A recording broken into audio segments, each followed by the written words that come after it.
এটা নতুন করে আমাদের কারো কাছ থেকে কোনো বিশেষণ যুক্ত হওয়ার অপেক্ষায় নাই। গোটা বাংলাদেশ মনে হয় গত কিছুদিন ধরে বাংলাদেশের আকাশ, বাংলাদেশের বাতাস, বাংলাদেশের সমস্ত পরিবেশ একত্রে বোধহয় কান্না শুরু করেছে। এই বাংলাদেশের মানচিত্রের বাইরে পৃথিবীর যেখানে যেখানে যত বাংলাদেশি আছেন, এমন কোনো পাষাণ হৃদয় নাই যারা দেশনেত্রী বেগম খালেদা জিয়ার আজকের অবস্থার জন্য চোখের অশ্রু বিসর্জন না করেন, হাত তুলে আল্লাহর কাছে মোনাজাত না করেন, এমন একটি মানুষও মনে হয় খুঁজে পাওয়া যাবে না। আপনারা জানেন এই ভদ্রমহিলা তার নিজের স্বামী হারা হয়েছেন, নিজের সন্তান হারা হয়েছেন, 1.5 যুগ ধরে তার নিজের আর এক পুত্র, তার পুত্রবধূরা, তার নাতনিরা, তাদের সংস্পর্শ থেকে তিনি বঞ্চিত। বাংলাদেশের মানুষকেই তিনি পরিবার বানিয়েছেন, গোটা বাংলাদেশকে তিনি তার হৃদয়ের মানচিত্রে স্থান দিয়েছেন। আজকে তার জন্য আমাদের দোয়া করতে হচ্ছে আল্লাহর কাছে।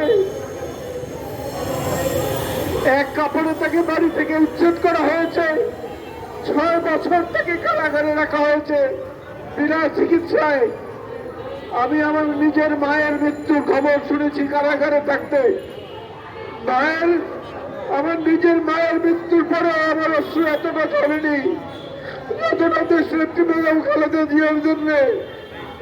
আজকে আমাদেরকে কাঁদতে হচ্ছে নামাজের বিছানায়, ঘুমোতে যাওয়ার আগে ঘুম থেকে উঠে, এ আল্লাহ, এ রব্বুল আলামিন, আপনি আমাদের মাকে সুস্থ করে দিন, আপনি আমাদের মাকে সুস্থ করে দিন, আপনি আমাদের মাকে সেভাবে আদালা করার আদায় করুন। আপনি বাংলাদেশের মানুষের কল্যাণের জন্য, বাংলাদেশের মানুষের আকাঙ্ক্ষা পূরণের জন্য আল্লাহ আপনি তাকে সুস্থ করে দিন।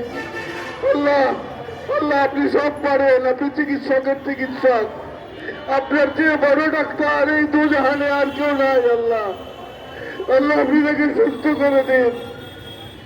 আজকে আপনি দেখুন, আপনার প্রতিবন্ধী বাংলাদেশ শিক্ষকরা এই প্রোগ্রামে, এই কর্মসূচিতে সামিল হয়েছেন।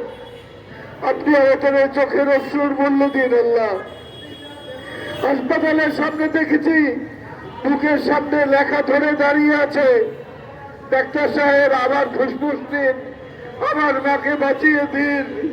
এই আকুতি আপনি শুনুন। আল্লাহ, আল্লাহ আকুতি আপনি শুনুন, আমাদের দরবারাত কবুল করুন। আমাদের মাকে সুস্থ অবস্থা আবার আমাদের মাঝে ফিরিয়ে দিন। আপনাদের সবাইকে ধন্যবাদ।